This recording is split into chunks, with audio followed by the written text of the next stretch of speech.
Hola, bien amigos, bienvenidos a un nuevo vídeo tutorial de caza, pesca y buceo. En el vídeo de hoy, dentro de la sección de larga distancia, va nuestro amigo Rafa, como siempre, tirador de competición y cazador, nos va a enseñar qué visor elegir para esta modalidad. Y recordar, suscribiros al canal, con ello nos ayudáis a mantenerlo. Cualquier duda que tengáis, nos lo dejáis en los comentarios e intentaremos resolverla. Sin más, comenzamos. Hola a todos, soy Rafael Garcés, cazador y tirador de competición. Y en esta serie de vídeos os voy a intentar acercar un poco a lo que es el tiro de larga distancia. En el vídeo de hoy os voy a hablar del visor. El visor es la parte más cara del equipo y también más importante. Por eso conviene conocer muy bien qué es lo que vamos a comprar, qué es lo que necesitamos y sobre todo su funcionamiento y el porqué de cada elemento. De esa manera evitaremos gastar dos veces en una inversión que es bastante importante. Os voy a explicar las partes del visor y la utilidad de cada una de ellas. Lo primero de todo vamos a explicar lo que es el enfoque. Aunque todos los visores de caza tienen enfoque, seguramente los cazadores que me estáis viendo en vuestro visor no lo habréis tocado nunca jamás. En el momento que empiezas a apuntar a cierta distancia, sí que lo vais a empezar a tocar, porque vais a ver cómo varía la imagen. Para tirar a menos de 100 metros no es nada que sea definitivo, pero cuando ya tienes que apuntar a cierta distancia es un elemento muy útil. Dentro del visor, el visor no es más que una pieza de metal con una serie de lentes en su interior, que esas lentes deforman varias veces la imagen y vamos a pasar un poco por encima de lo que es la óptica, los fundamentos físicos de la óptica, porque eso realmente es algo bastante complicado, pero sí que vamos a ver en qué influye cada una de sus partes. Aquí tenemos esta ruleta, es la iluminación de la retícula. Normalmente para cazar de día no la vamos a emplear, pero sí que con una luz baja, amanecer y atardecer, nos va a ser muy útil, porque nos va a aumentar mucho la nitidez de la retícula y por tanto al final cuando apuntemos se trata de tener una imagen nítida de a qué estamos apuntando. Nos va a ayudar mucho en condiciones de luz baja. Aquí tenemos la magnificación. Luego cuando terminemos de explicar las partes sí que me gustaría explicaros cómo elegir la magnificación. Es simplemente esta ruleta, aunque hay muchos visores, muy buenos visores de magnificación fija, para la caza a larga distancia es muy útil tener una magnificación variable, porque no sabemos nunca o casi nunca a qué distancia vamos a tirar. Entonces, una magnificación fija excesiva nos va a hacer muy difícil localizar el objetivo. Nosotros lo vamos a estar viendo con nuestros ojos, pero a la hora de apuntar nos va a costar mucho localizarlo. Por eso está muy bien tener una magnificación variable para cada distancia. Esta parte es el tubo. Aquí es donde se generan la mayor parte de retorcijones que hace la imagen dentro del visor. Por eso las torretas las incorpora el tubo. Las torretas no hacen más que mover las lentes dentro del tubo. Estas son torretas balísticas, es lo que más llama la atención en este tipo de visores, son las torretas balísticas, que son muy grandes y además están regladas. Esto tiene un sentido y es que nosotros, como solamente vamos a tener normalmente una oportunidad para disparar, necesitamos tener muy claro cuáles van a ser las correcciones que tenemos que hacer para que el proyectil impacte en el objetivo antes de realizar el disparo. Por eso es muy útil tener a la vista cuánto estamos corrigiendo. Funcionan por clics exactamente igual que los visores convencionales, pero aquí si vemos la graduación, sí que cada clic está graduado, en este caso en milirradianes. Hay dos formas de graduación. La más utilizada es el MOA, del inglés Minutes of Angle, minutos de ángulo. Esa es una graduación sexagesimal. ¿Por qué en mi caso me decanté por milirradianes? Porque el milirradian está basado en un sistema de medida decimal. Quiere decir que 0,1 milirradianes, que es lo que corrige este visor por cada clic, van a ser a 100 metros 1 centímetro. Es una forma muy buena para calibrar el rifle y eso nos va a ayudar con un solo disparo a poder calibrar el rifle. Sobre una diana, con la retícula podemos medir cuánto nos hemos marchado y automáticamente con los clics, tanto en altura, que es esta la torreta de altura, como en deriva, que es el desplazamiento lateral, vamos a poder corregir con un solo disparo nuestro objetivo para que case el objetivo, el centro del objetivo, con el punto de impacto. Si le damos la vuelta al visor, veremos la ruleta de paralaje. El paralaje, normalmente los visores de caza no incorporan esta ruleta. El paralaje lo que nos va a hacer es que la visión que nosotros tenemos a través del visor sea real, porque como hemos dicho, el visor lo que hace es deformar muchas veces la imagen. Entonces esto nos permite ajustarlo, está arreglado para las distancias a las que nosotros estemos apuntando. Antes de apuntar es fundamental conocer a qué distancia estamos apuntando. Aunque hay una forma de medirlo con la retícula, que ahora la veremos, sí es muy conveniente siempre llevar sistemas de telemetraje, sistemas que nos van a permitir saber con exactitud exactamente a qué distancia estamos tirando. Este concretamente está arreglado en yardas, aunque siempre me gusta utilizar el sistema métrico, lo que tengo que hacer siempre es convertirlo, pero podemos ver que tenemos diferentes distancias y en esas distancias lo que estamos haciendo al ajustar el paralaje es que la visión sea real. ¿Cómo saber y qué importancia tiene tener una visión real de lo que estamos viendo? Real me refiero a que realmente el metro teórico sea un metro real. Pues evidentemente cuando nosotros apuntamos necesitamos la máxima precisión en lo que estamos viendo. La forma de saber que el paralaje no está bien ajustado es que nosotros, moviendo ligeramente la cabeza, vamos a ver que la imagen se desvía de la retícula. Cuando el paralaje está bien ajustado, aparte que es mucho más fácil enfocar el ojo y tener nitidez de lo que estamos viendo, al mover nosotros la cabeza veremos que la retícula con respecto al objetivo no se va a mover. Eso es fundamental, porque si no podemos creer que estamos apuntando en una parte y estar apuntando en otra, más arriba o más abajo normalmente. La última parte es la campana del objetivo. Cuando nosotros vamos a comprar o valoramos un visor, siempre tiene, en este caso que tiene magnificación variable, tiene 3 números. Este concretamente es 624 por 50.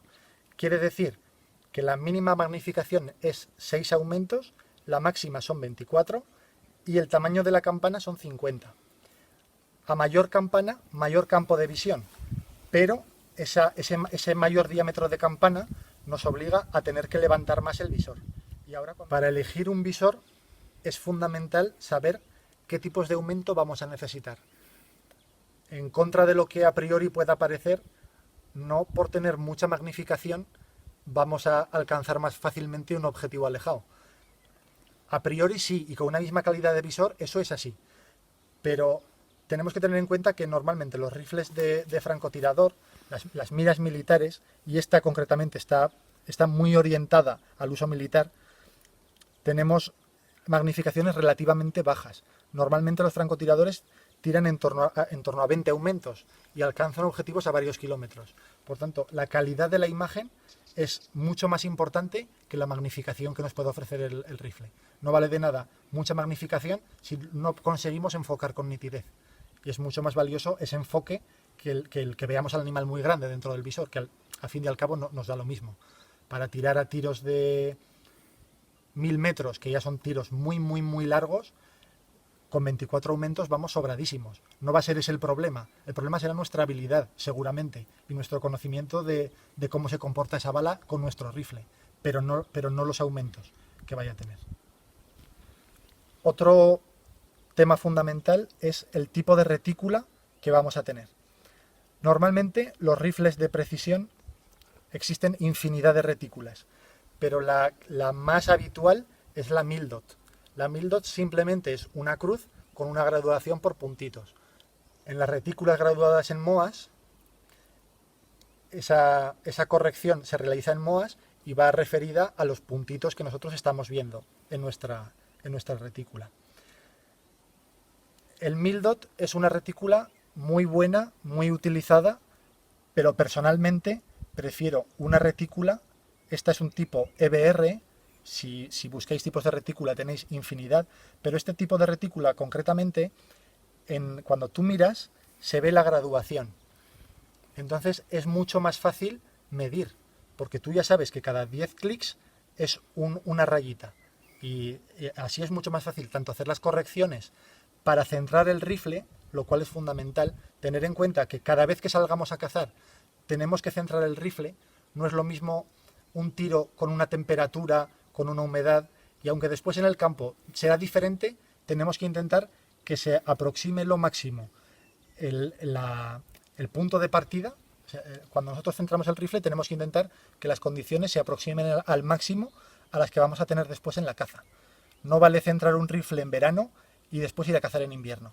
Eso para batidas nos puede servir, pero para tiros largos no, porque no tienen el comportamiento de la bala, no tienen nada que ver en verano con la temperatura, viento y humedad del verano con invierno, ni en un clima o en una orografía que en otra. Por eso siempre que corrijamos vamos a tener un punto de partida, es decir, nosotros vamos a centrar nuestro rifle, por ejemplo, a 100 metros. Sabiendo eso, con la variación de distancia que vamos a tener que corregir, pero siempre tenemos un punto de partida. Cuanto más parecido sea ese punto de partida a las condiciones de caza, más fácil va a ser la corrección y mayor fiabilidad vamos a tener en la predicción del proyectil. Otro aspecto fundamental de la retícula es si se coloca en primer plano focal o segundo plano focal. Normalmente los rifles de caza montan en segundo plano focal. Eso se sabe porque al aumentar la magnificación, la retícula va a permanecer estática.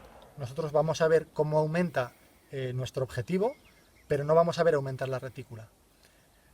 Eso a priori no tiene mayor importancia, pero sí que es verdad que a la hora de medir distancias con la retícula, con una retícula en segundo plano focal, solamente lo vamos a poder hacer con un tipo de aumentos fijo. Mientras que si tenemos una retícula que aumenta o disminuye con la magnificación, esas son las que están colocadas en primer plano focal, podemos realizar esa medición a cualquier distancia. Insisto, eso es una técnica que utilizan los militares, que tienen que estar quietos sin que el enemigo les descubra, y nosotros en la caza vamos a tener mucho más margen. Vamos a estar a una distancia considerable y vamos a poder tomarnos el tiempo para medir con el telémetro a qué distancia está el animal. Eso siempre va a ser mucho más fiable que la medición teórica que nosotros podemos hacer con la retícula. Pero bueno, ahí está. Esa explicación a priori puede ser muy farragosa, pero la realidad es que en la práctica, cuando vas a centrar el rifle, eso se ve muy claramente. Porque si tú quieres medir con la retícula la corrección, si está en segundo plano focal, solamente lo puedes hacer unos aumentos fijos. Eso, cuando entramos en la teoría, es algo complejo, pero en la práctica se ve enseguida, es muy sencillo. Si buscáis miras, veréis que las de segundo plano focal tienen un precio considerablemente inferior a las de primer plano focal.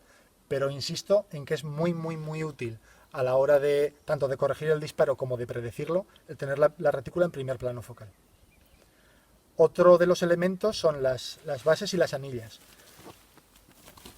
Aunque parecen trocitos de hierro, la calidad es bastante importante. Por tanto, no me gustaría profundizar mucho, pero sí que sobre todo que sean de calidad. Muy importante es que la base y la anilla que montemos nos permitan que el visor esté lo más cerca posible del cañón. Por supuesto sin tocarlo, porque influiríamos en su vibración. Pero el hecho de que la línea del objetivo esté próxima a la línea de disparo, lo que nos va a hacer es que las correcciones siempre sean mucho menores. Al final, la óptica que nosotros vamos a utilizar se va a basar siempre en triángulos. Esto genera una línea recta hacia el objetivo y esto genera otra línea recta. Lo que tenemos que intentar es que esta línea recta, con la caída que luego explicaremos cómo se calcula, y la línea recta del visor coincidan en el objetivo. De eso se trata la predicción de la balística. Lo óptimo sería poder apuntar a través del cañón. Eso sería lo óptimo, porque nosotros veríamos exactamente a dónde va la bala. y después, evidentemente, habría que corregir. Como eso es imposible hacerlo, el objetivo se debe montar lo más cercano posible a la línea de disparo, para que las correcciones sean más sencillas y menores. En conclusión, para la caza a larga distancia necesitaremos un visor de aumentos máximos entre 20 y 25, no recomiendo más, y siendo muy útil una retícula iluminada y situada en primer plano focal. Además de que una retícula graduada nos ayudará en las correcciones antes de disparar. Espero que os haya gustado la explicación y nos vemos en el siguiente vídeo. Un saludo.